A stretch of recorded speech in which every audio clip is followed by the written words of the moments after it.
Les amis, je vous propose qu'on démarre. Caroline, elle veut pas faire le ménage cet après-midi. Elle s'est dit, je commence maintenant. Elle se dit, il y a du ménage des fois qu'on fait pas toujours. On pense souvent le sol.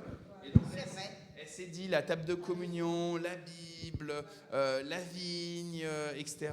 Ça, t'as un amour. Merci, Caro. Peut-être Thomas, le micro sans fil là, il me semble un peu fort.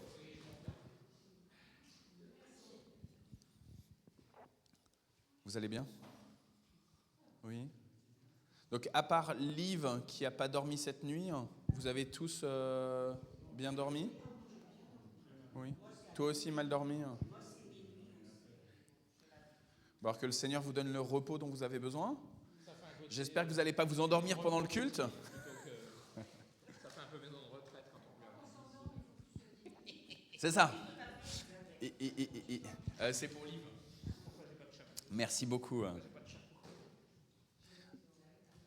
Parce que quelqu'un a besoin d'en avoir deux sous ses fesses. Et non, la personne, c'était dimanche. Et la personne l'a posé là-bas ou l'a posé là-bas. On rend grâce.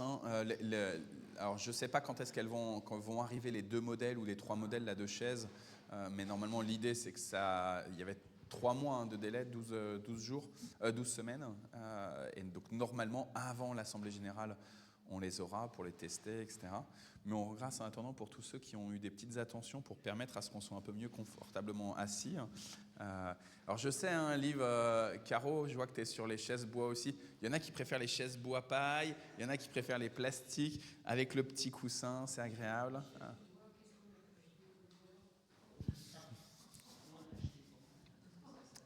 Ça s'abîme, ça s'abîme. Ouais. Est-ce que je me suis tourné sur ma chaise pour les prédicateurs, il parlait pendant 1 heure, pas ici. Non, ici le prédicateur principal, il parle pas trop longtemps, ça va.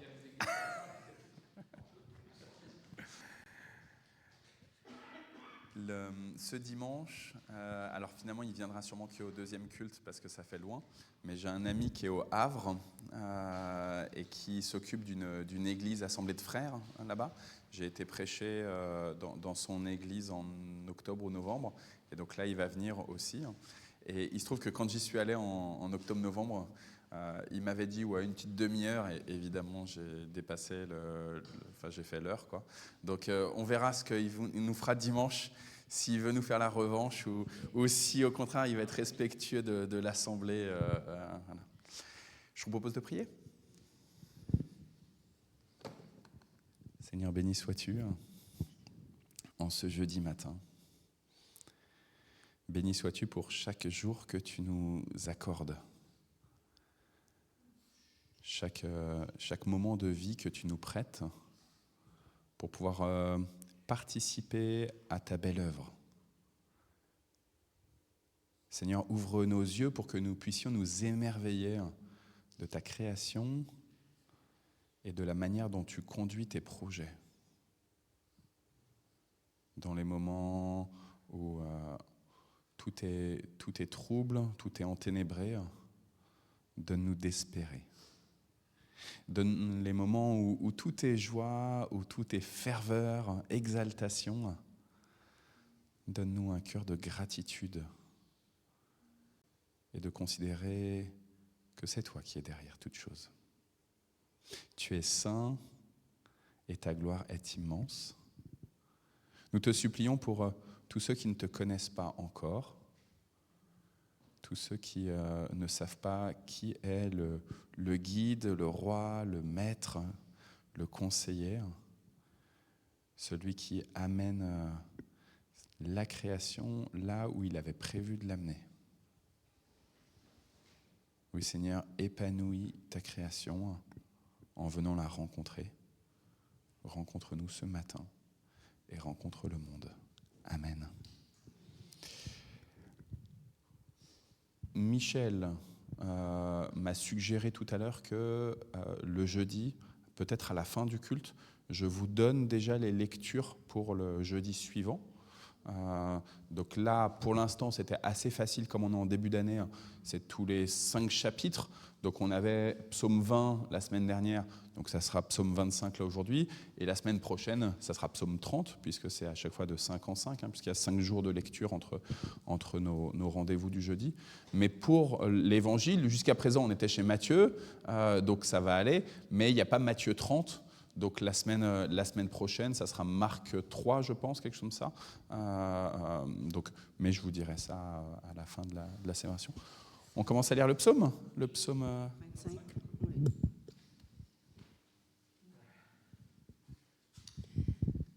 De David, je me tourne vers toi, Seigneur. Mon Dieu, je mets en toi ma confiance, ne me laisse pas déçu. Ne laisse pas mes ennemis se réjouir à mon sujet. Aucun de ceux qui comptent sur toi ne sera déçu. Mais ils seront déçus, ceux qui te trahissent pour rien. Seigneur, fais-moi connaître le chemin à suivre. Enseigne-moi à vivre comme toi tu le veux. Oui. Conduis-moi dans ta vérité et instruis-moi, car c'est toi le Dieu qui me sauve. Je compte sur toi tous les jours. Souviens-toi, Seigneur, que depuis toujours, tu es un Dieu de tendresse et de bonté. Ne pense plus à mes fautes de jeunesse, ne pense plus à mes désobéissances. Pense à moi plutôt dans ta générosité, toi qui es si bon, Seigneur. Le Seigneur est si bon et si juste qu'il montre aux coupables le chemin à suivre. Il conduit les malheureux vers la justice. Il leur enseigne sa volonté. Chacune des instructions du Seigneur est une marque de sa bonté et de sa vérité pour ceux qui observent son alliance et ses instructions. Amen. Parce que tu es Dieu, Seigneur, tu pardonnes ma faute car elle est grande. À celui qui reconnaît l'autorité du Seigneur, il montre la voie qu'il doit choisir. Il vivra dans le bonheur et ses enfants posséderont le pays. À ceux qui reconnaissent son autorité, le Seigneur confie ses projets. Il leur fait connaître son alliance. Mes yeux sont constamment tournés vers le Seigneur, car il me tirera du piège où je suis pris. Tourne-toi vers moi, accorde-moi ta grâce, car je suis seul et malheureux. Soulage mon cœur de ses angoisses, retire-moi de la détresse. Vois mon malheur et ma peine, pardonne toutes mes fautes. Vois combien mes ennemis sont nombreux et quelle violente haine ils me portent. Protège-moi, délivre-moi. En toi j'ai trouvé refuge, que je ne sois pas déçu. Je compte sur toi pour me garder dans l'innocence et la droiture. Dieu, délivre Israël de toutes ses détresses.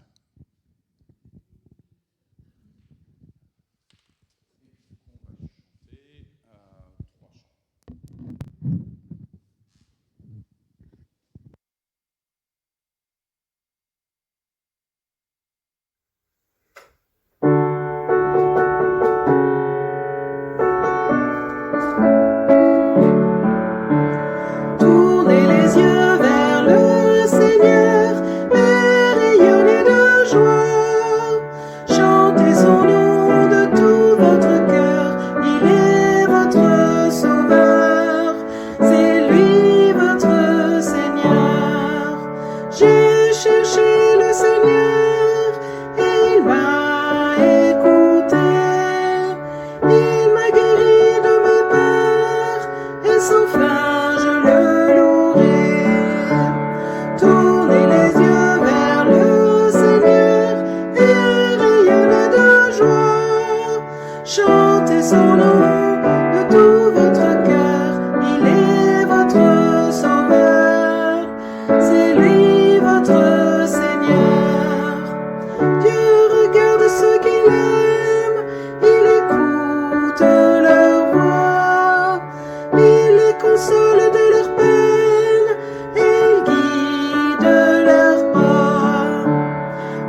la croix, il a souffert pour nous.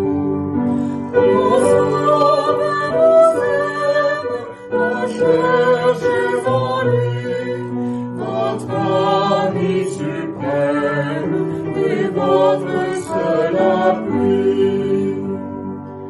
Si vous saviez que nous sommes espérance, le Dieu le Père veillant les cieux, combien savoir s'égaler la souffrance et son regard heureux que joyeux.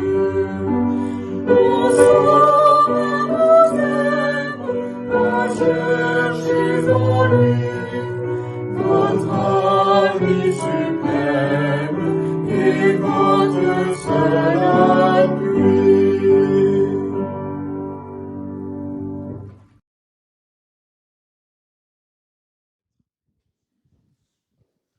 Le moment des lectures. Du coup, je pense que c'est toi, Françoise, qui démarre.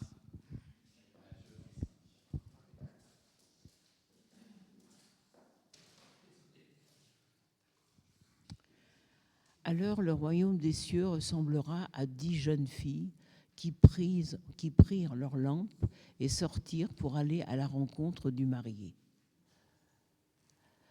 5 d'entre elles étaient imprévoyantes, et 5 étaient avisées. Celles qui étaient imprévoyantes prirent leurs lampes, mais sans emporter une réserve d'huile. En revanche, celles qui étaient avisées emportèrent des flacons d'huile avec leurs lampes. Or, le marié tardait à venir, les jeunes filles eurent toutes sommeil et s'endormirent. Au milieu de la nuit, un cri se fit entendre. « Voici le marié, sortez à sa rencontre !» Alors, ces 10 jeunes filles se réveillèrent et préparèrent leurs lampes. Les imprévoyantes demandèrent aux avisées « Donne-nous de votre huile, car nos lampes s'éteignent. » Les avisées répondirent « Non, car je n'en ai pas assez pour nous et pour vous. Vous feriez mieux d'aller en acheter pour vous chez ceux qui en vendent. » Les imprévoyantes partirent donc acheter de l'huile, mais pendant ce temps, le marié arriva. Les 5 jeunes filles qui étaient prêtes entrèrent avec lui dans la salle de mariage et l'on ferma la porte à clé. Plus tard, les autres jeunes filles arrivèrent et s'écrièrent « Maître, maître, ouvre-nous !» Mais le marié répondit « Je vous le déclare, c'est la vérité, je ne vous connais pas. » Veillez donc, ajouta Jésus, car vous ne connaissez ni le jour ni l'heure. Il en sera comme de quelqu'un qui allait partir en voyage. Il appela ses serviteurs et leur confia ses biens. Il remit à l'un 500 pièces d'or, à un autre 200 et à un troisième 100, à chacun selon ses capacités, puis il partit en voyage. Celui qui avait reçu les 500 pièces d'or s'en alla aussitôt faire du commerce avec cet argent et gagna 500 autres pièces d'or. De même, celui qui avait reçu 200 pièces agit de même et gagna 200 autres pièces. Mais celui qui avait reçu 100 pièces s'en alla creuser un trou dans la terre et y cacha l'argent de son maître. Longtemps après, le maître de ses serviteurs revint et régla ses comptes avec eux. Celui qui avait reçu 500 pièces d'or s'approcha et présenta les 500 autres pièces en disant « Maître, tu m'avais remis 500 pièces d'or, j'en ai gagné 500 autres, les voici. » Son maître lui dit « C'est bien, bon et fidèle serviteur. Tu as été digne de confiance dans des choses qui ont peu de valeur. Je te confierai donc celles qui ont beaucoup de valeur. viens te réjouir avec moi. Le serviteur qui avait reçu les 200 pièces s'approcha ensuite et dit, Maître, tu m'avais remis 200 pièces d'or. J'en ai gagné 200 autres. Les voici. Son maître lui dit, c'est bien, bon et fidèle serviteur. Tu as été digne de confiance dans des choses qui ont peu de valeur. Je te confierai donc celles qui ont beaucoup de valeur. Viens te réjouir avec moi. Enfin, le serviteur qui avait reçu les 100 pièces s'approcha et dit, Maître, je te connais comme quelqu'un de dur. Tu moissonnes où tu n'as pas semé. Tu récoltes où tu n'as rien planté.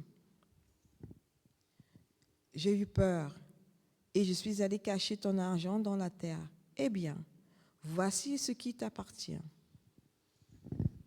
Son maître lui répondit, mauvais serviteur, paresseux. Tu savais que je moissonne où je n'ai pas semé, que je récolte où je n'ai rien planté. Tu aurais donc dû placer mon argent à la banque et, à mon retour, j'aurais retiré mon bien avec les intérêts.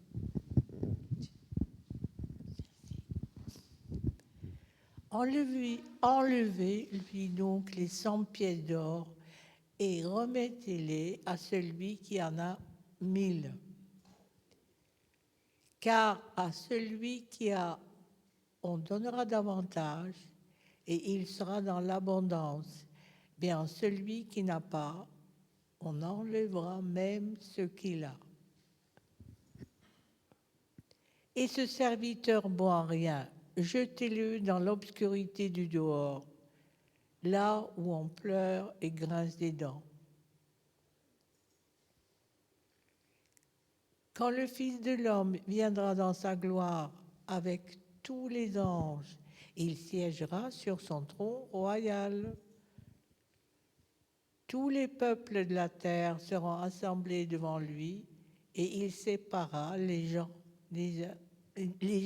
les uns des autres, comme le berger sépare les moutons des chèvres. Et il placera les moutons à sa droite et les chèvres à sa gauche. Alors le roi dira à ceux qui seront à sa droite, « Venez, vous êtes bénis par mon Père et recevez en héritage le royaume qui a été préparé pour vous depuis la création du monde. » Merci.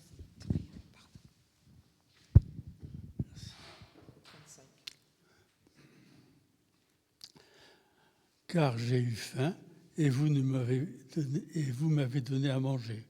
J'ai eu soif et vous m'avez donné à boire. J'étais un étranger et vous m'avez invité chez vous.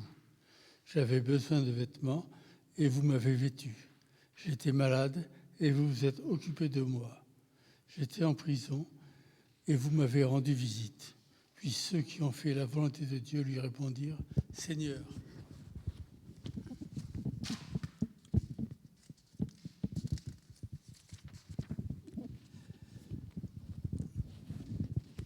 quand avons-nous vu affamé et t'avons-nous donné à manger, ou assoiffé et t'avons-nous donné à boire? Quand avons-nous vu étranger et t'avons-nous invité chez nous? Ou quand, ayant besoin de vêtements, t'avons-nous vêtu? Quand avons-nous vu malade ou en prison et t'avons-nous rendu visite? Le roi leur dira, « Oui, je vous le dis, quand vous avez fait ces choses à l'un des plus petits de ses frères, c'est à moi que vous les avez faites. » Puis il parlera aussi à ceux qui sont à sa gauche en disant, « Allez-vous-en loin de moi, vous qui êtes maudits. Allez dans le feu qui était préparé pour l'adversaire et ses anges. Car j'ai eu faim et vous ne m'avez rien donné à manger. J'étais assoiffé et vous ne m'avez donné rien à boire. J'étais un étranger et vous ne m'avez pas accueilli. J'avais besoin de vêtements et vous ne m'avez pas vêtu. Quand j'étais malade et en prison, vous ne m'avez pas rendu visite. » Alors eux aussi répondront, « Seigneur, quand avons-nous vu avoir faim ou soif ou étranger, sans vêtements, malade ou en prison, et ne t'avons-nous pas assisté? Et il leur répondra, oui, je vous le dis, toutes les fois que vous avez refusé de faire ces choses au plus petit de ces gens, c'est à moi que vous avez refusé de les faire. Ils iront au châtiment éternel, mais ceux qui ont fait la volonté de Dieu iront à la vie éternelle. Amen.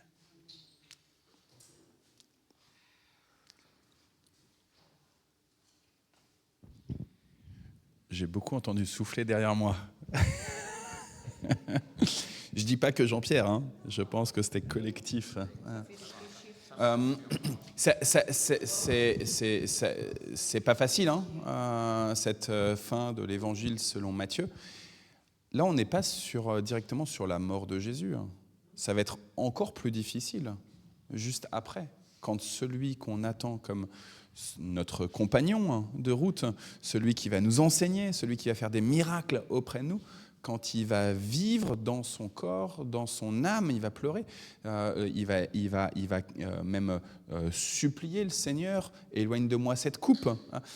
Il va aspirer à une vie plus facile, mais quand celui qui est notre compagnon de route, qui nous enseigne, qui fait des miracles, qui va souffrir dans son corps, dans son âme, je viens de vous le dire, mais aussi même dans son esprit, jusqu'à son dernier souffle sur la croix. Il suffit de repenser aux 7 paroles de Jésus en croix qui nous sont rapportées par l'Évangile selon Jean, notamment la fameuse « Lema sabachthani », mon Dieu, pourquoi m'as-tu abandonné ?»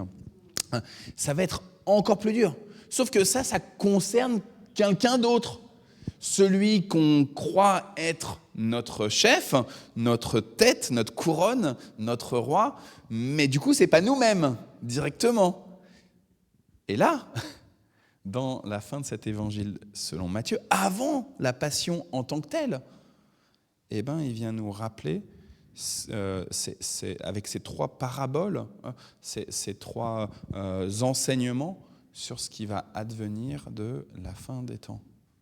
D'abord, c'est important de se rappeler qu'il démarre avec cette histoire sur les 10 jeunes filles vierges là, en disant « Voici à quoi ressemble le royaume des cieux ». Donc ça, c'est important de se le redire parce que du coup, il narre des histoires pour nous faire comprendre sur les événements à venir, mais le royaume des cieux, il n'est pas juste à venir, il est à vivre dans le présent. Ça doit impacter notre présent. Nos choix de foi quant à notre espérance à la vie éternelle, ça doit avoir des implications sur notre présent. Et c'est pour ça qu'on croit que le royaume de Dieu, il est à la fois à venir, mais en même temps, il est déjà en cours, en process, notamment quand on est participant, comme des envoyés, des apôtres, comme des administrateurs, comme des ambassadeurs, on dit dans certaines prédications ou certaines églises. Et le fait qu'on est là, présent dans cette terre, on fait aussi advenir ce royaume de Dieu. Donc à la fois, ça nous parle de l'avenir, mais ça nous parle aussi de notre présent. Comment est-ce qu'on vit dans le présent notre identité, notre mission, notre suivance de Christ? Et je disais juste après, là, à partir de Matthieu 26, 27, on est vraiment sur la mort de Jésus, quoi, les souffrances. Et donc, on est sur un temps assez effroyable, avec une personne qu'on aime, qui se fait maltraiter, qui va saigner, qui va être complètement rejetée par les insultes, mais aussi par les coups. Et c'est horrible de penser que celui qu'on place comme étant notre Seigneur, il s'est fait autant maltraiter, mais finalement, ça semble aussi quand même malgré tout extérieur à nous. Malgré tout. Et notamment parce que si vous avez quelqu'un de votre famille qui se fait maltraiter, vous êtes meurtri. Si c'est par une maladie ou si c'est par les coups de quelqu'un, Là, ce matin, Isabelle, elle emmène Naoum à Necker, et donc là, en ce moment, ils sont sur Paris. Et dans le métro, elle s'est fait voler son portefeuille. Et ben, quand elle m'a téléphoné, alors heureusement, elle a son téléphone, quand elle m'a téléphoné, et ben, ma première réaction, ça a été de dire un mot grossier. et parce que tout de suite, ça fait mal. Mais finalement, c'est pas grand-chose. C'est du matériel, c'est de l'argent, c'est de l'administratif, c'est ça. Mais c'est pas grave par rapport à ce que... C'est pas vital. Par rapport à ce que notre Seigneur a vécu. Par rapport à ce que notre Seigneur a vécu au moment de sa passion. Finalement, c'est pas très important. Si j'aime autant Jésus que j'aime mon épouse, mes enfants, que j'aime mes frères et mes sœurs, et ben quand il y a quelqu'un qui est maltraité, et quand je comprends la maltraitance de Jésus, ça me prend dans les tripes et ça me fait mal. Et ça me fait mal de prendre conscience que si Jésus il a été autant rejeté, c'est à cause de moi-même. À cause de mon orgueil, à cause du fait que je pense où c'est bien que je mette mes forces et où c'est bien que je ne mette pas mes forces. Que je fais le choix en termes de projet de vie, en termes d'organisation de mon existence, qu'il y a des choses qui valent la peine et des choses qui ne valent pas la peine, mais dont je suis moi-même, avec mon fameux libre arbitre, dont je suis moi-même décisionnaire.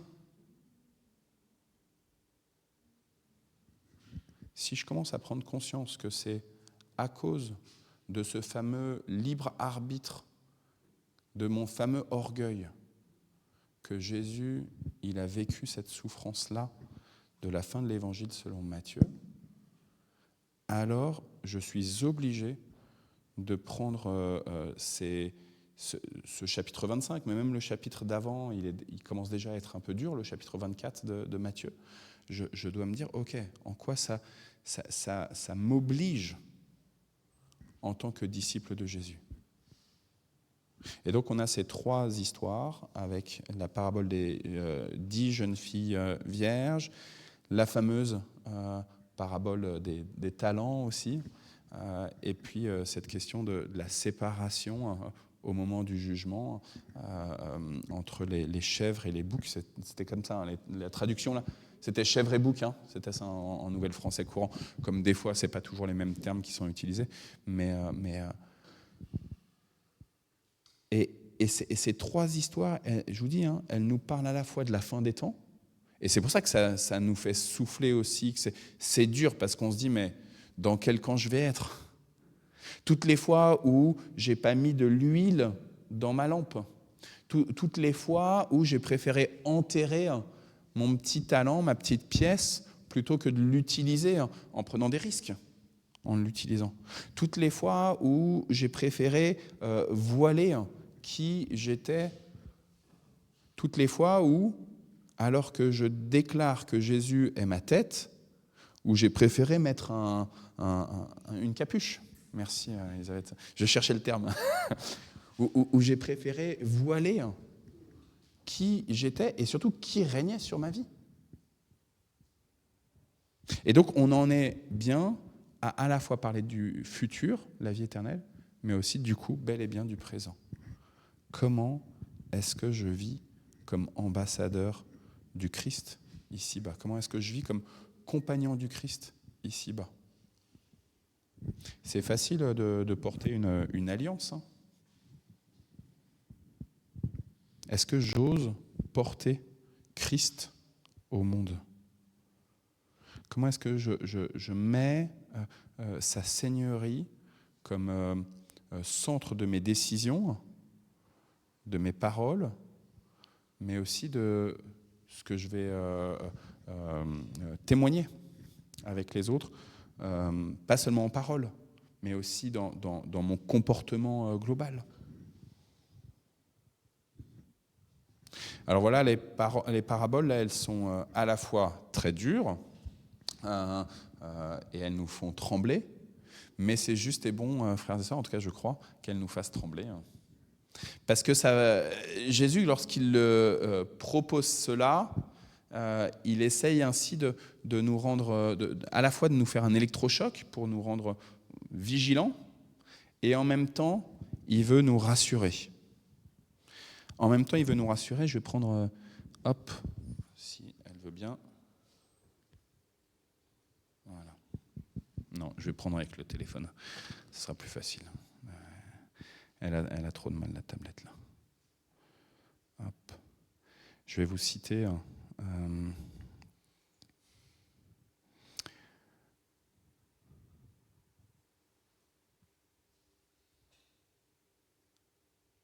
Est-ce qu'il arrive ?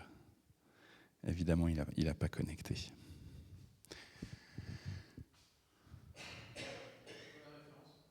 C'est toujours chez Matthieu 25, mais justement, je voulais le récupérer là. Voilà. Le roi, c'est 34. Le roi dira à ceux qui sont à sa droite. Alors, voilà, c'est parce que je l'ai en parole de vie, là, c'est pour ça que je ne l'avais pas exactement. Le roi dira à ceux qui sont à sa droite, venez, vous... tu me l'as mis, merci. Vous qui êtes bénis par mon Père, recevez en héritage le royaume qui a été préparé pour vous depuis la création du monde. Frères et sœurs, tu peux le laisser, Thomas. Moi, il m'a vraiment marqué là, ce passage, cette parole de Jésus. On est bénis. Et vous voyez, il ne dit pas, vous qui serez bénis. Il n'est pas dans alors qu'on est en train de parler de la parabole du jugement, de la fin des temps, voici comment ça se passera, machin. Et là, d'un seul coup, le roi, il parle au présent. Vous êtes bénis, mais il ne fait pas que de parler au présent, il parle aussi au passé. Cela a été préparé pour vous depuis la création du monde. Du coup, ces paraboles, elles viennent à la fois nous mettre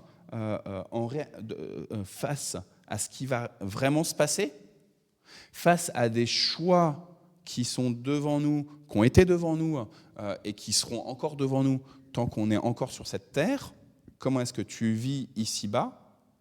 Et en même temps, il y a des petits éléments comme ce verset-là qui viennent nous dire n'ayez pas peur, tout a été déjà préparé pour vous depuis la création du monde. Tout a déjà été préparé pour vous depuis la création du monde. Et à qui il s'adresse en disant cela ? Eh bien, il s'adresse justement à ses disciples. Il s'adresse justement à ses disciples qui vont douter, vont partir, vont fuir quand il va être attrapé, quand il va être emmené devant le Sanhédrin, devant Pilate. Et malgré tout, avant que ce temps de la passion, de sa passion en tant que tel, le moment où tout le monde fuit, le moment où même Pierre, tu es Pierre, sur cette pierre je bâtirai mon église, dira ne plus connaître ce maître-là, en amont, Jésus leur a dit, vous êtes bénis. Vous êtes bénis parce que pour vous, Dieu a déjà préparé avant la création du monde. Leurs oreilles, elles ne sont pas encore complètement ouvertes. Ils entendent, les disciples, mais très souvent, ils ont besoin de l'explication des paraboles. Très souvent, les disciples, ils ont besoin que Jésus leur traduise pour eux-mêmes. Et Jésus, quand il explique les paraboles, il leur dit, à vous, c'est donné d'avoir l'explication, mais pas aux autres. Les autres, en fait, j'ai parlé pour qu'ils comprennent rien. Mais vous, j'ai parlé pour que vous compreniez et que vous viviez. Frères et sœurs, j'ose espérer, j'ose croire, je veux croire que vous êtes là non plus des sourds, mais des entendants. Et que parce que vous êtes des entendants, vous êtes dans l'exigence de Dieu. Parce que vous êtes, le Seigneur a un jour ouvert vos oreilles et votre cœur, alors du coup vous dites « Waouh, être disciple de Jésus, c'est pas n'importe quoi. Je peux plus agir comme disciple de Jésus comme j'étais avant que je sois disciple de Jésus. Désormais, parce que je suis ambassadeur du royaume, désormais parce que mon identité n'est plus, et ma carte d'identité ou ma carte vitale, elle ne dépend pas d'une petite carte que j'aurai, mais elle dépend uniquement du Seigneur. Dans quelques semaines, on va partir à Londres voir Andy avec un petit groupe de l'église. Et donc, il a fallu qu'on ait nos passeports pour préparer le voyage en Angleterre. Mais réjouis-toi, en fait, que ce n'est pas ton passeport humain qui importe. Réjouis-toi que ce qui importe, c'est ce passeport qui a été préparé pour toi avant la création du monde. Tu l'as déjà. Et tu as choisi un jour de suivre celui qui t'a remis le passeport. Alors béni sois-tu, oui, béni sois-tu, et sois encouragé par ces paraboles qui te montrent que Dieu est à la fois exigeant, mais en même temps, il est encore plus exigeant avec lui-même en termes de bénédiction. En termes de bénédiction. Tu es béni. Voilà, c'était mes quelques remarques pour vous. Mais maintenant... Pour commencer, une petite anecdote. Dans mon culte personnel, il y a 2 jours, m'est revenu, pendant que je priais, je crois, ce vieux chant qu'on chante même plus dans le monde évangélique. « Éternel, fais-moi connaître tes voies, enseigne-moi tes sentiers ». Et en fait, c'est un extrait du psaume 25. Comme quoi, les choses n'arrivent jamais par hasard. Après, moi, je suis moins optimiste que toi. Je vois vraiment. Voilà, c'est les choses dures qu'il y a dans ce... Et que je pense souvent, pas les vierges, pas trop, mais plutôt l'histoire du talent. Je me dis souvent, mince, j'ai tendance à enterrer ce talent d'or que Dieu m'a donné. Un jour, il va me demander des comptes. Et ça me fait penser au texte de Jacques, quand tu parles. Voilà. J'ai lu une fois une critique du texte de la lettre de Jacques où les gens disaient mais il n'a rien compris, c'est un légaliste, il revient à la loi, mais c'est pas ça du tout. Et en fait, voilà, il dit que la foi toute seule c'est bien, mais ça suffit pas. Il faut qu'elle soit prouvée, actée par des actes, quoi. Et c'est ça, moi, ça me parle parce que j'ai l'impression de ne pas en faire et qu'un jour le Seigneur va me demander des comptes. Voilà ce que je voulais dire. Je pourrais dire plein de choses, mais bon, je sais pas.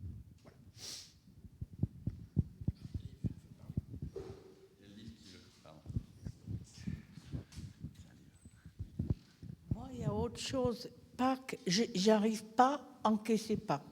Je peux pas. Je viens le dimanche de Pâques, mais les autres jours, je les supporte pas.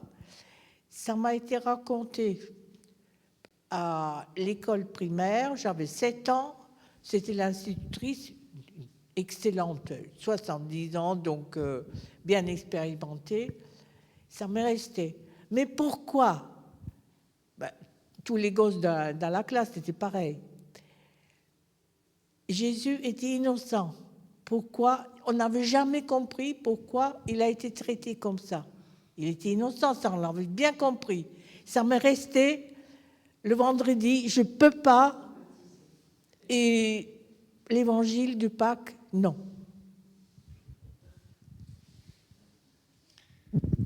Que tes oreilles s'ouvrent, Liv. Que tes oreilles s'ouvrent.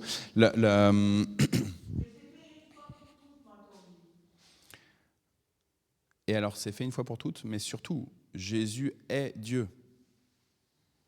C'est-à-dire que ce qui change radicalement par rapport à tous les sacrifices que l'être humain y veut faire, notamment les sacrifices de lui-même. Tu vois, ça peut être les sacrifices d'animaux, tels que Moïse les a prescrits dans la Torah, et qu'on remarque dans d'autres religions aussi. C'est la religiosité, la soif de Dieu ou des dieux, tu vois, qu'on a tous, et où on se dit on veut faire des sacrifices extérieurs avec des animaux, et on va se mettre d'accord ensemble sur quels animaux, quels rites on va réaliser pour ces sacrifices, mais aussi les sacrifices intérieurs. Et ça, on le voit encore aujourd'hui dans une société qui se défend de toute valeur religieuse. Elle prône des sacrifices humains. il y a le développement personnel, tu vois. C'est fais plus de sport, tu as des injonctions, aie un corps summer body, tu vois. Et puis gère bien, fais des sacrifices. Par exemple, en tant que parent, toi en tant que maman, fais des sacrifices pour bien élever tes filles. Et sans cesse, on est poussé à des sacrifices. Sauf que c'est souvent nos sacrifices, ils ne provoquent pas les résultats escomptés.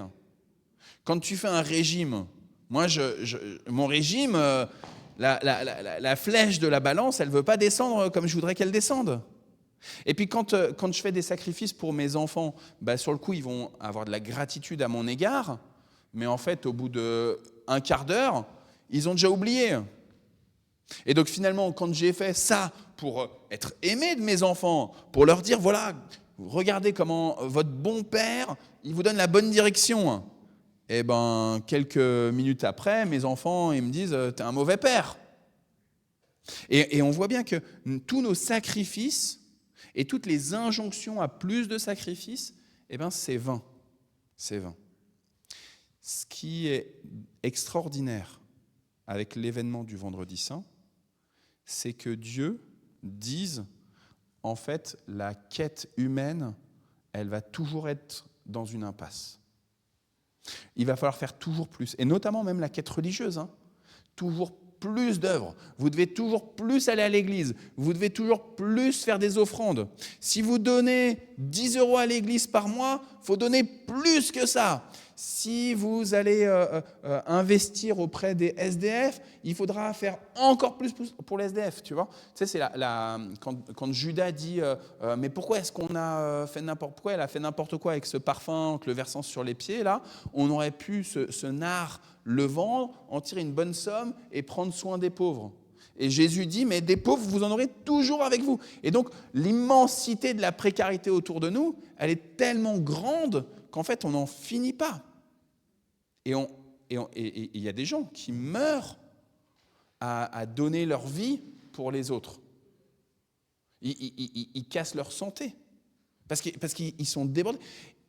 L'injonction pour le travail, il y a des gens, ils tombent en burn-out, en dépression, parce que c'est jamais assez. C'est jamais assez pour être un bon prof d'anglais. Liv. Et Dieu, il vient casser toute cette économie, toute cette manière de penser, en disant, votre salut, finalement, il va dépendre uniquement de mon sacrifice à moi-même. Et du coup, si je ne me tue pas moi, si je ne me laisse pas tuer moi-même, vous allez encore espérer avec vos propres efforts. Et en fait, tu as raison que c'est scandaleux.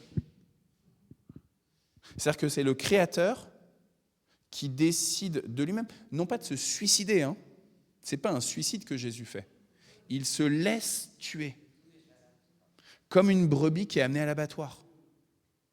Et elle est belle, cette image du prophète d'Ésaïe. Cette brebis qui est amenée à l'abattoir, tu vois, elle pourrait faire le maximum pour reculer. Mais Jésus accepte parce qu'il faut pouvoir finalement apporter la vie. Et la vie, c'est cette nourriture de la brebis. C'est ce sang qui a coulé. Tant qu'il n'y a pas du sang qui coule, on n'obtient pas la vie. On peut pas être nourri.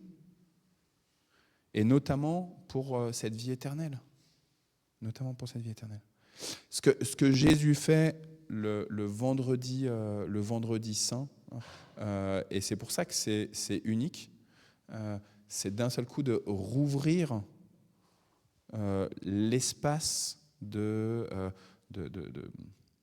on est dans la gloire de Dieu. Cet espace-là, on ne pouvait plus y aller.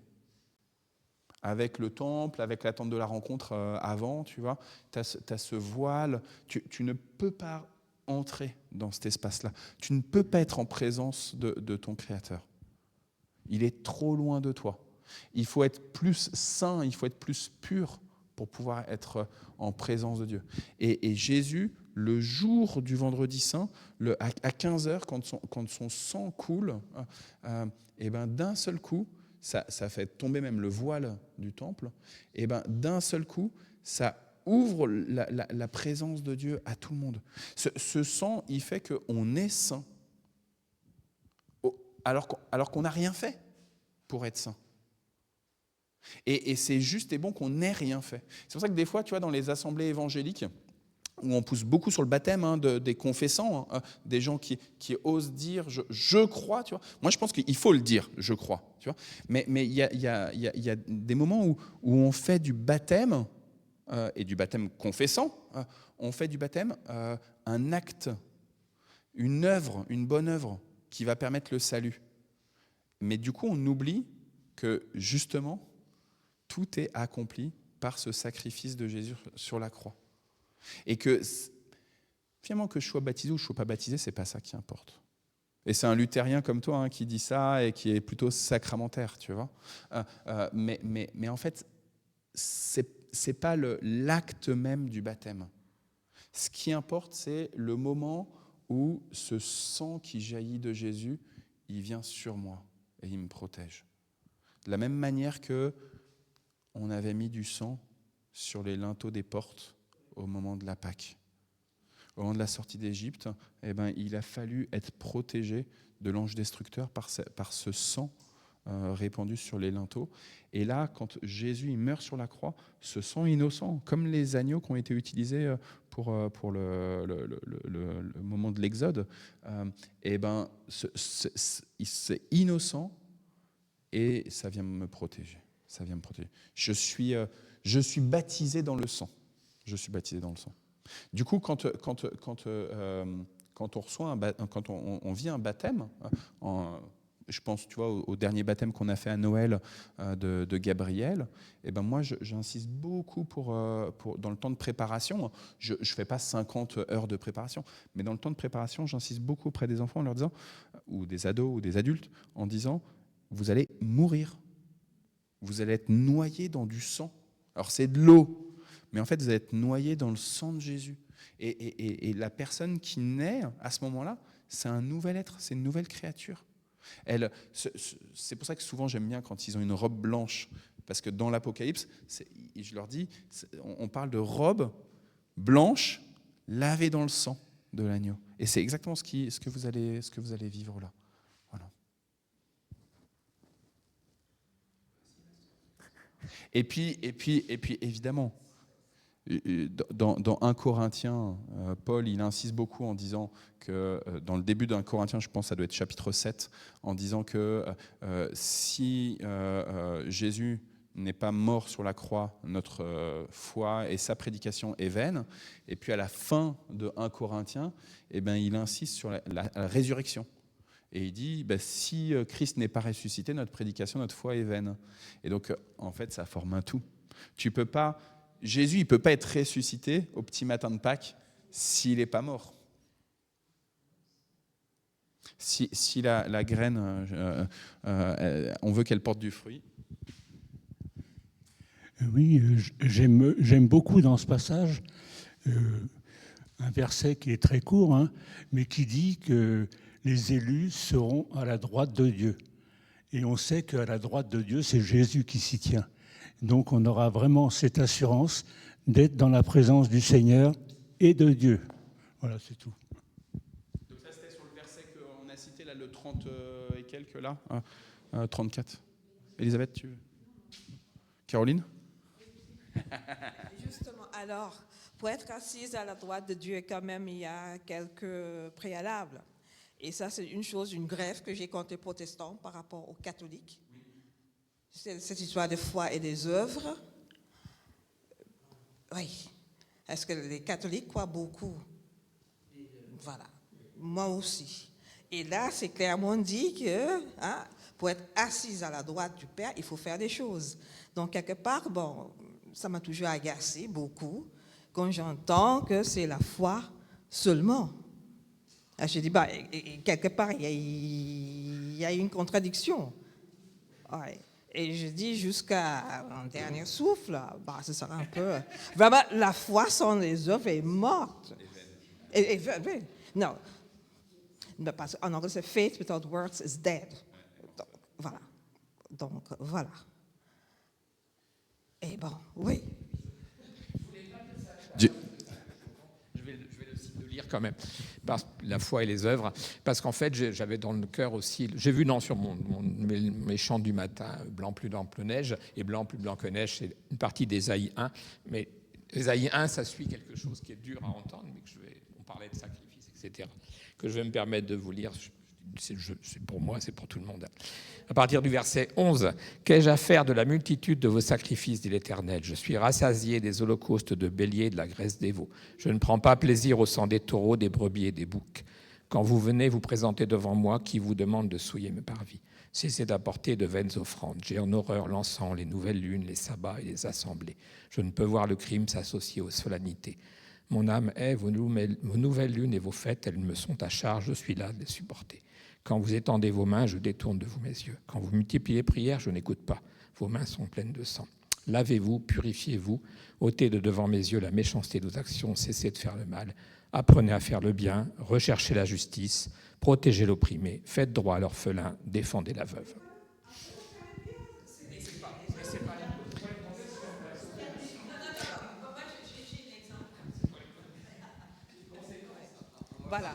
Voilà. Pendant le Covid, j'étais très malade, j'étais confinée sur moi et j'ai vécu, j'ai pu manger et boire grâce à l'Église. Et à la fin, j'ai envoyé un message pour remercier les personnes. J'ai dit, si ces personnes avaient dit « Caroline, sois bénie », moi je serais morte parce que je ne pouvais pas sortir de chez moi, j'étais vraiment très très malade. Donc c'est vraiment ce verset que j'avais choisi, j'avais faim. Et vous m'avez donné à manger. Et il y avait Maria qui venait tout le temps. Et il y avait Noélie et Noël qui venaient. Je me souviens, Noélie avait très très peur parce qu'elle avait un frère qui est mort. Noélie venait, elle déposait la nourriture devant chez moi. Elle restait dans sa voiture pour voir si je sortais pour le prendre. Donc je dis, c'était vraiment des actes concrets. Ce n'était pas que le foie soit guéri. Bon, on a beaucoup prié pour moi, Dieu merci. Mais cette histoire de foi sans les œuvres, non. Je te donne le micro, Liv. C'est être au service de Dieu, ça.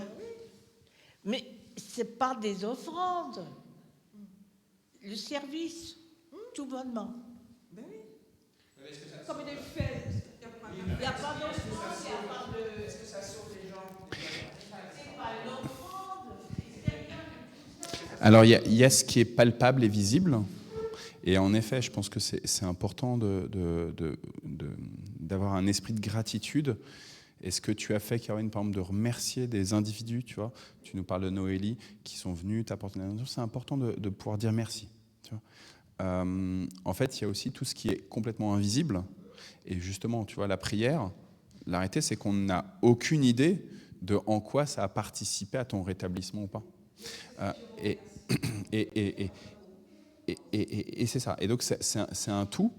Mais il y a des choses, comme elles sont visibles, un plat qui t'est apporté, eh ben, humainement, on est plutôt enclin à voir et à remercier la personne qui s'est déplacée jusque chez nous, qui a pris du temps par téléphone, etc., etc. Le risque de cette inclinaison, c'est de considérer que finalement mon salut, il n'est que par ses apports matériels. Ouais. Oui. Mais en fait, ce qui est très intéressant dans cette parabole, la troisième de Matthieu 25, c'est que les deux groupes disent « Quand est-ce qu'on t'a vu dans cet état-là et qu'on est venu ?» Et en fait, on est à la fois invité à avoir de l'huile dans nos lampes, on est invité à utiliser nos talents et à ne pas les mettre sous terre. Donc, mettons-nous à l'œuvre et en même temps, d'accepter qu'on n'a aucune idée de qui est-ce qu'on à qui on va vraiment apporter le salut, tu vois. Il y a peut-être des personnes, Caroline, avec qui tu vas prendre beaucoup de temps. Tu vas les habiller, tu vas les nourrir, tu vas leur parler, les écouter, etc. Sauf qu'en fait, ça leur apporte rien du tout. Parce que la vraie vie, tu vois, celle avec Dieu, eh ben en fait, ils l'auront pas. Et à la fin de leur existence, et ça ne t'appartient pas, évidemment, mais à la fin de leur existence terrestre, ils n'auront pas voulu accepter Christ. Ils n'auront pas voulu, tu vois, accepter de dire c'est plus moi qui vis, mais c'est Christ qui vit en moi. Parce que c'est ça l'enjeu, en fait. L'enjeu profond, c'est à quel moment j'accepte de disparaître de moi-même pour laisser la place à Christ et toute la place à Christ. Et à quel moment j'accepte que, notamment, tu vois, moi en tant que pasteur, ça m'arrive comme fréquemment que des gens disent beaucoup de bien de moi. Ah, Pasteur Arnaud, tes cultes, Pasteur Arnaud, ils sont vraiment chouettes, etc. Et en fait, du coup, c'est facile, tu vois, de se mettre à adorer le pasteur plutôt que le bon pasteur. Combien de fois, tu vois, il y a des gens qui disent eh ben moi, quand le pasteur machin, il va partir, eh ben je partirai aussi. Et on comprend, tu vois, l'attachement, le cœur à cœur, l'amitié, l'amour qu'il y a, tu vois. Mais soyons attachés au seul vrai pasteur. Et juste, je voulais rebondir sur ce que Michel pointait, sur être assis à la droite. Ça vient quand même refléter un truc important. Et je le disais tout à l'heure en disant, ce n'est plus moi qui vis, c'est Christ qui vit en moi. Quand Dieu nous regarde, quand on a accepté cette aspersion du sang du Christ sur nous, une fois pour toutes, parce que quand Dieu nous regarde, désormais, c'est plus nous-mêmes, juste nous-mêmes qui voit, mais c'est son Fils qui voit. C'est son Fils qui voit. Et c'est pour ça qu'il n'y a pas besoin de reprendre des bains de purification, parce que Dieu nous voit déjà, il voit déjà Christ quand il nous regarde. Quand on prend Christ comme tête, eh ben, c'est plus notre tête à nous, notre jolie tête, que le Père voit, mais c'est la tête de son Fils. Et donc, évidemment, le Père, il connaît toutes choses, donc il sait que derrière ce visage-là de son Fils, il y a Liv. Mais on est imparfait, mais Christ, il est parfait. Et si tu veux, la pureté de Christ, c'est un habit. Il faut que tu imagines, c'est comme un costume. Et quand on accepte Christ, notamment avec cet acte d'église qu'est le bâtiment, et ben, à ce moment-là, on est dans l'habit qu'est Christ. Et du coup, c'est toujours nous-mêmes, à l'intérieur, notre personne et notre personnalité. Mais cet habit, c'est notre passe-droit pour l'éternité. Mais du coup, on ne peut pas avoir cet habit quand on est le dimanche ou le jeudi, tu vois, on rentre dans le temple et hop, on est habillé du Christ. Et après, quand on ressort, là, tout à l'heure, hop, on laisse notre habit de Christ. Notre habit de Christ, il nous colle à la peau. Et donc, c'est pour ça qu'on ne peut pas juste remettre un masque devant. Souvent, c'est ce qu'on fait. On remet un masque devant. On remet notre ancien visage devant nous. Mais on est déjà revêtu du Christ. Et on est béni pour ça. C'est ça la plus belle des bénédictions. Ah non, tu voulais dire quelque chose? Alors, je vais parler des lampes là. Les lampes à huile, il faut voir, c'est petit. Pas plus grand qu'une main. Et la réserve d'huile, j'ai eu l'occasion de voir un petit récipient pour garder un peu de réserve d'huile pour les lampes. C'est à Paris, j'ai vu ça. Donc ce récipient est à peine plus grand qu'une boîte d'allumettes. C'est pas grand, hein?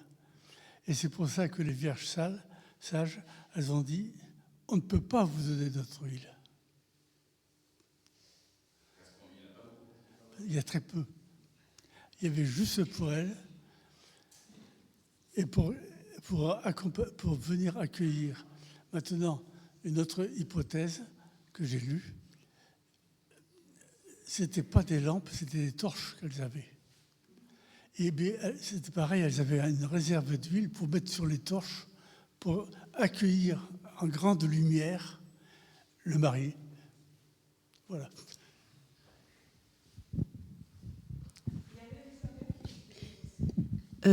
Tout ça, que dois-je, je sais pas rajouter avec tout ça, mais moi je pense que le parabole dit surtout la foi, qui englobe la foi.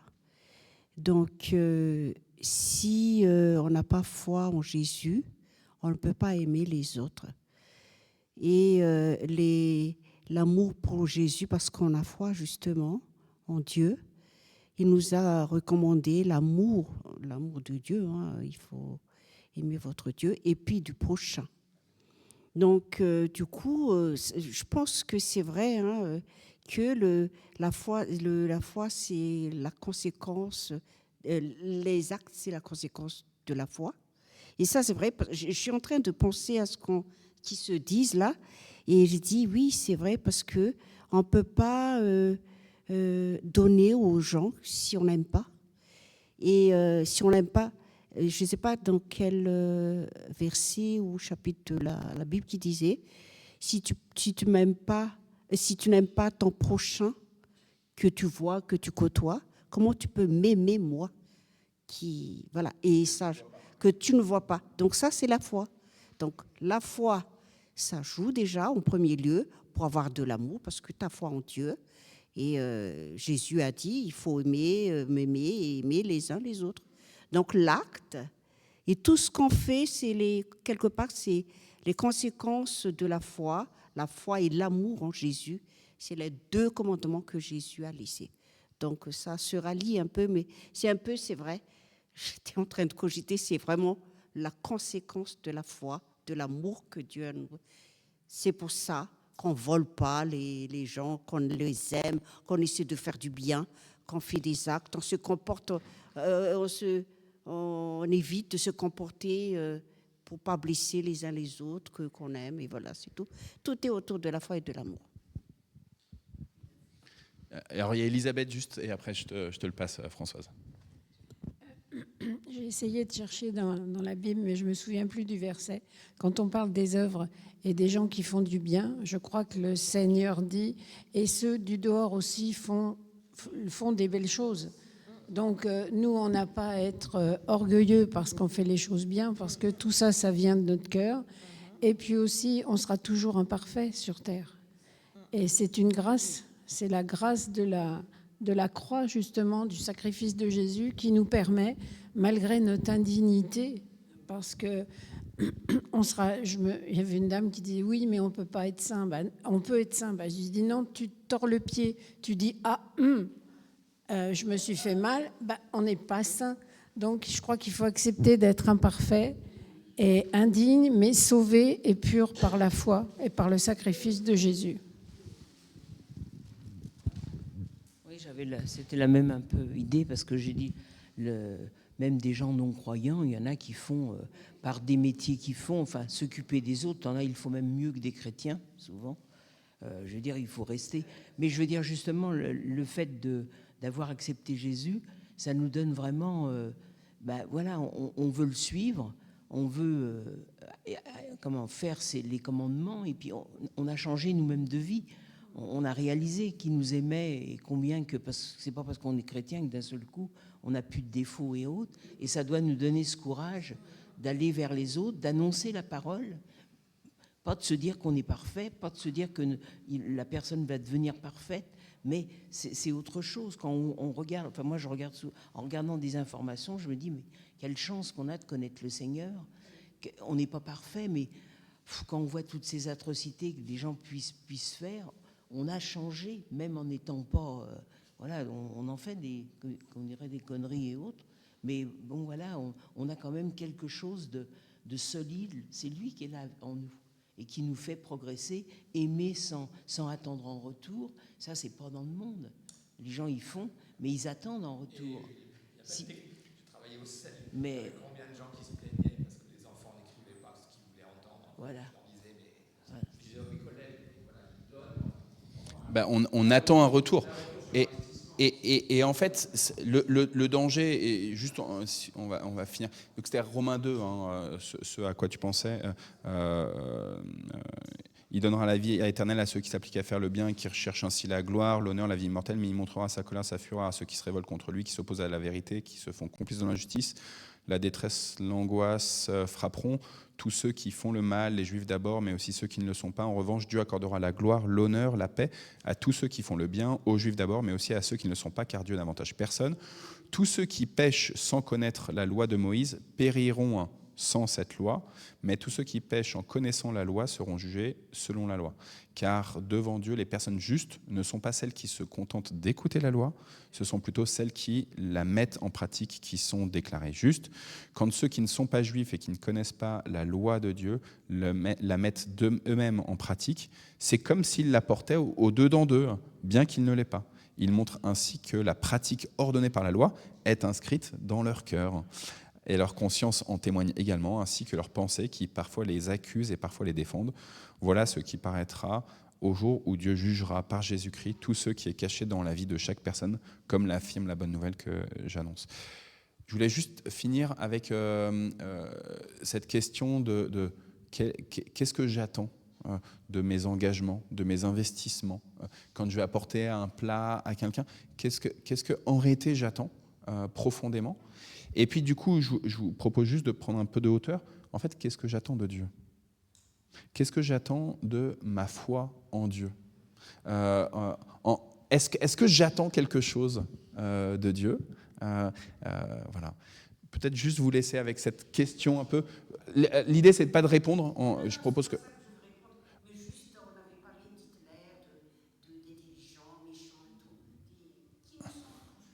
Ouais.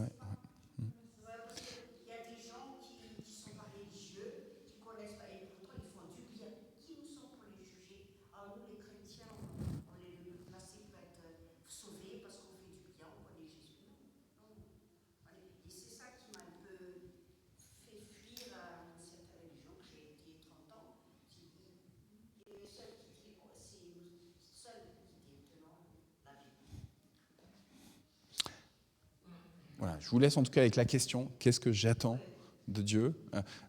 Finalement, pourquoi est-ce que je vais à l'église ? Pourquoi est-ce que je lis la Bible ?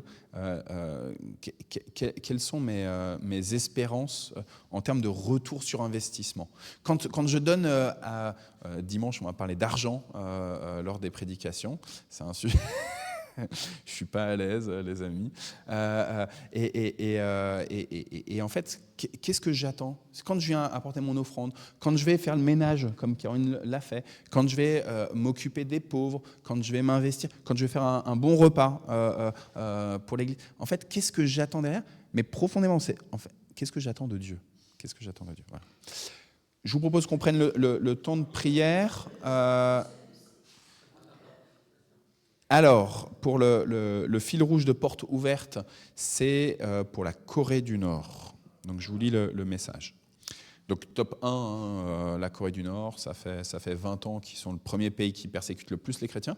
On avait eu un petit élan de réjouissance il y a quelques années, il y a 3-4 ans, je pense, quelque chose comme ça, parce qu'ils avaient abandonné la première place pour avoir la seconde place.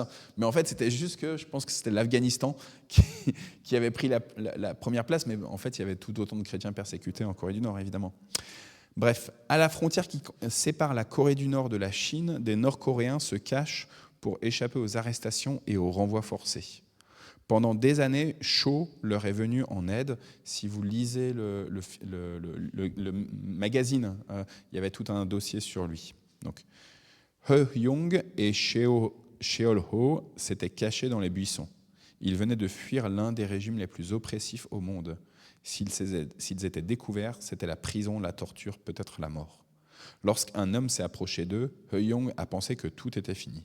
Et contre toute attente, l'homme a déposé un sac de nourriture, de l'eau, des couvertures, puis a promis de revenir. Si vous avez lu le dossier, ça vous parle cette histoire. Nuit après nuit, l'homme est revenu. Il s'appelait Cho, c'est un pseudonyme évidemment. Lorsque He-young lui a demandé pourquoi il faisait tout cela, la réponse a été simple. C'est à cause de Jésus ? C'est à cause de Jésus. Ces mots ont marqué un tournant. Dans une tente de fortune, puis dans une maison refuge soutenue par portes ouvertes, Heuyong et Cheolho ont commencé à lire la Bible. Transformés par le message de l'Évangile, ils ont donné leur vie à Christ. Portés par cette espérance nouvelle, ils ont alors trouvé une force inattendue, une force qui les a conduits à prendre une décision, à savoir retourner en Corée du Nord pour partager leur foi malgré le danger extrême. 1 an après cette rencontre, Cho a reçu un message codé venu de l'autre côté de la frontière. Voici ce que le message disait, donc de la part de ce couple-là. Il disait « Notre famille est passée à 5 ». Depuis plus de 20 ans, la Corée du Nord figure en tête de l'index mondial de persécution des chrétiens. Le christianisme est totalement interdit, humainement parlant, la foi ne devrait même pas y être possible. Notre réseau clandestin de maisons refuges à la frontière accompagne des milliers de personnes pour une aide d'urgence et un accompagnement pastoral. Grâce à votre soutien, nous pouvons venir en aide aux partenaires sur le terrain comme Cho et fortifier l'Église là où elle ne devrait même pas exister. Nota bene, après des années à servir Dieu et l'Église persécutée, Cho est récemment décédé. Son héritage demeure à travers nos partenaires qui viennent en aide aux réfugiés à la frontière nord-coréenne. Et donc, sujet de prière, louons Dieu pour les partenaires de terrain, comme Cho l'a été, qui prennent des risques à venir en aide aux réfugiés. Prions pour les maisons refuges, qu'elles puissent être des lieux de repos, de paix, de guérison pour celles et ceux qui y transitent. Et prions pour la famille Kim, donc le dirigeant nord-coréen et sa famille, les dirigeants du pays, la Corée du Nord, pour qu'elle soit transformée par la lumière de Christ. Voilà. Est-ce que vous avez d'autres sujets de prière pour la Syrie aussi, ouais. Ouais, c'est.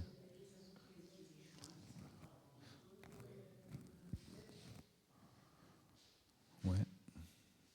Donc.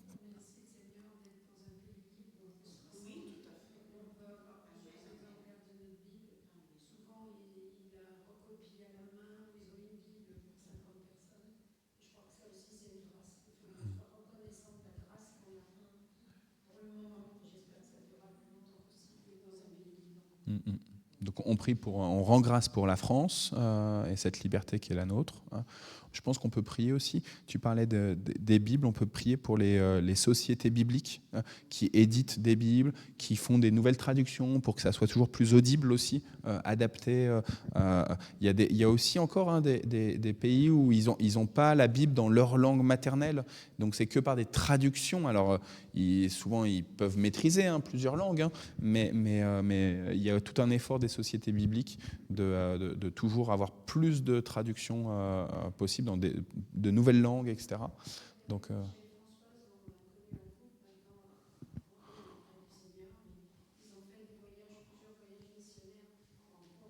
oui.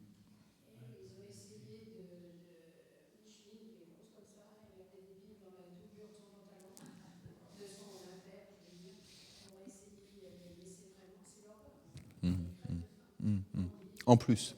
Donc, en plus. C'est la fin spirituelle, mais aussi la fin physique, quoi. OK. Donc, les chrétiens persécutés en Corée du Nord, en Syrie, qui étaient évoqués, les sociétés bibliques et les éditions, les impressions. Est-ce que vous auriez d'autres sujets encore de prière? Ouais. OK. Donc tous les missionnaires comme ça qui partent, comme frère André a pu initier, tous les nouveaux frères André et sœur André, on pourrait dire. Je ne sais pas s'il a été marié, ce frère André, mais... Ok. Bon, on prie. Seigneur, nous n'arrêtons jamais de te remercier, de nous avoir donné le privilège de nous réunir, de pratiquer notre religion, de côtoyer les frères et sœurs librement, Seigneur. Et souvent même, c'est nous qui faisons un peu, qui ne se sont pas dignes, vraiment. Et quand on pense à la Corée du Nord, au Nigeria, Afghanistan et les autres, Seigneur, ah mon Dieu, interviens, Seigneur, parce que les persécutés, le nombre des persécutés augmente. Et c'est vrai que On avait dit, si on n'est pas persécuté, ben, écoute, peut-être il faut que tu te remettes en question parce que voilà, tu n'es peut-être pas dans la vérité. On ne prend pas plaisir d'être persécuté, mais voilà, on sait que Christ a été persécuté, il a été atrocement assassiné, qui est vraiment parfait, Seigneur. Il était parfait, il a donné sa vie atrocement. Il a vraiment sué du sang, je crois, pour dire qu'il a vraiment souffert pour nous. Et on se sent indigne vraiment. Et aide-nous aussi, Seigneur, vraiment à discerner ta parole, parce qu'on est tellement envahi de l'IA, d'intelligence artificielle. On nous prend pour des robots, Seigneur. Quand je vois le cerveau, tu as créé le cerveau. Nous sommes ta belle création et je ne sais pas, mais on est envahi. C'est bien le Facebook, Internet et tout ça par rapport au culte et tout, quand on ne peut pas venir physiquement. Mais quand même, il y a des fins qui sont vraiment atroces qu'on utilise. Donc, Seigneur, donne-nous cette foi solide, chacun de nous, de discerner et de revivre vraiment l'amour, la foi au naturel. C'est bien d'avoir la technologie, mais aide-nous à resservir de notre cerveau parce qu'on devient vraiment des robots. Donc, je prie pour ma foi, personnellement, je n'arrête pas de prier pour ça. Agrandis notre foi de chacun, Seigneur, pour qu'on puisse aimer les uns les autres et faire des œuvres et être de la lumière auprès de nos proches. Et guéris aussi tous les malades. Je prie aussi pour ces dirigeants qui sont vraiment persécutent les gens, Seigneur, les innocents et tout. Je prie pour ceux qui sont dans la misère, dans les changements climatiques. Tout est misère quand on vraiment, Seigneur, intervient, Seigneur, et que ta volonté soit faite et que ton royaume vienne et toi seul digne d'être loué, Seigneur, au nom de Jésus. Amen. Merci Seigneur, merci pour l'Église, merci pour les frères et sœurs en Christ, merci pour les missionnaires, merci pour ceux qui éditent ta parole, que ce soit la Bible ou les traités ou des livres.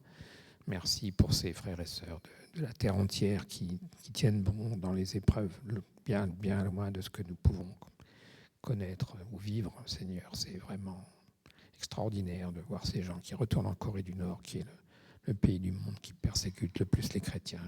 Quelle foi, quel courage. Et voilà, par rapport. Et je pleure souvent sur mon sort. Et donne-nous d'avoir la foi de ces serviteurs de Dieu partout. Voilà. Et que tu puisses nous éclairer chacun sur ton sacrifice à la croix, que nous soyons en permanence tournés vers ça. Parce que c'est la clé de notre vie, Seigneur. Aucun de nous ne serait ici, Seigneur, si tu n'avais pas donné ta vie à Golgotha. Si ton sang n'avait pas coulé, Seigneur, aucun de nous ne serait vivant. On aurait la vie véritable que nous avons aujourd'hui. Et je te rends grâce que chacun d'entre nous, à commencer par moi, puissions vraiment prendre conscience de ça, Seigneur, que c'est ta vie qui nous donne la vie. Amen. Oui, je vais te remercier, Seigneur, parce que par toutes ces annonces, tu nous rends aussi responsables d'intercéder justement pour toutes ces nations qui souffrent, tous ces chrétiens disséminés dans des pays où il y a des tortures, des meurtres aussi. Alors nous te présentons ces pays, Seigneur, qui vraiment sont insupportables. Alors nous pensons bien sûr à la Corée du Nord, à la Syrie, à l'Inde, à tous ces pays-là qui sont en tête du classement. C'est malheureux d'être en tête de classement pour une chose pareille, mais nous voulons être en tête du classement pour arriver à la droite de Dieu avec Jésus-Christ. Alors merci Seigneur pour ces affirmations de la parole. Merci pour toutes ces promesses, Seigneur. Alors nous te bénissons, Seigneur, dans le nom de Jésus. Amen.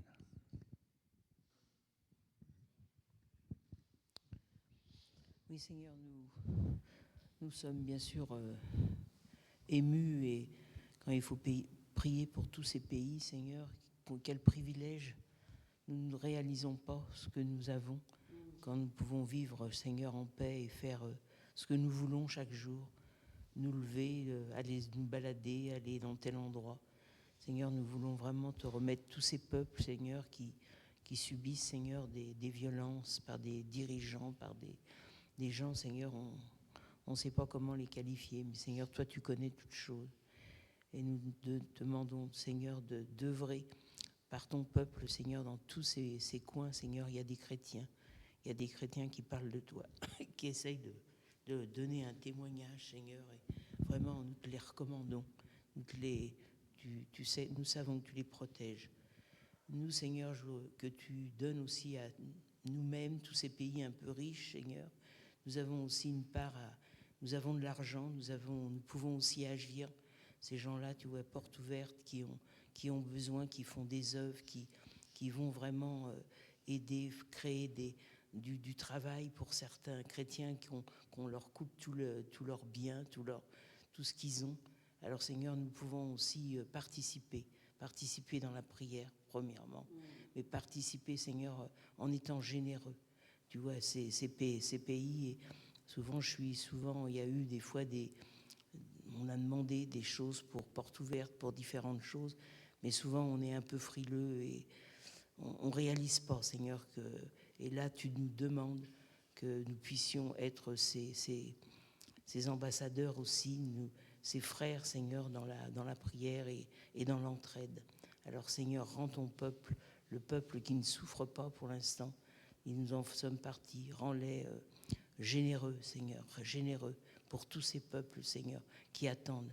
Parce que les chrétiens qui œuvrent aussi là-bas, portes ouvertes, ont besoin de revenus. Ils ont besoin de choses aussi pour agir. Alors Seigneur, merci de tous ensemble, Seigneur. Nous avons tous ensemble un rôle à jouer, Seigneur. Tu as besoin de chacun, Seigneur, et nous te demandons que nous puissions être à notre place, Seigneur, et réaliser tout cela. Merci, Seigneur, parce que tu agis.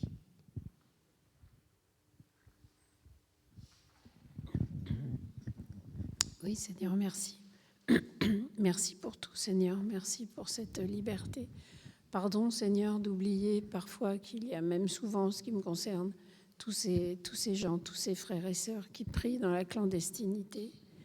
Pour eux, parler de toi vaut souvent la mort. Alors, Seigneur, merci. Mais moi, je veux vraiment Je ne peux pas oublier que tu n'es pas un Dieu cruel. Et tout ce qui se passe en ce moment dans le monde, que ce soit les persécutions, que ce soit le dérèglement climatique, Seigneur, tu nous as dit dans ta parole qu'on n'avait pas... Tout cela est annoncé et qu'on devait rester dans ta paix. Et Seigneur, je te demande pour tous ceux qui sont justement dans les troubles, que ce soit de la persécution, des désastres climatiques, Seigneur, que tu les tiennes dans ta main. Parce que tu n'es pas un Dieu cruel, tu es un Dieu bon. Et tout ce que tu n'es pas insensible à tous les malheurs qui assaillent nos frères et sœurs et même les gens qui ne te connaissent pas. Parce que tu n'es pas un Dieu qui a des préférences ou des chouchous. Tu es mort pour tout le monde, Seigneur, et tu es ressuscité pour tout le monde. Alors, Seigneur, moi, je te prie et je te bénis d'être ce Dieu qui prend soin de ceux qui souffrent, de prendre soin de ceux qui sont persécutés. Tu sais que tu peux ouvrir des portes et on te demande d'ouvrir les portes là où elles doivent être ouvertes et fermer là où elles doivent être fermées parce que tu es le Dieu tout souverain, tout t'appartient. Nous n'avons rien à te demander parce que tout est grâce et vient par toi. Alors merci pour la foi que tu as mis dans nos cœurs et donne-nous vraiment beaucoup de sagesse, beaucoup de foi et du discernement. Sois béni. Amen. Non.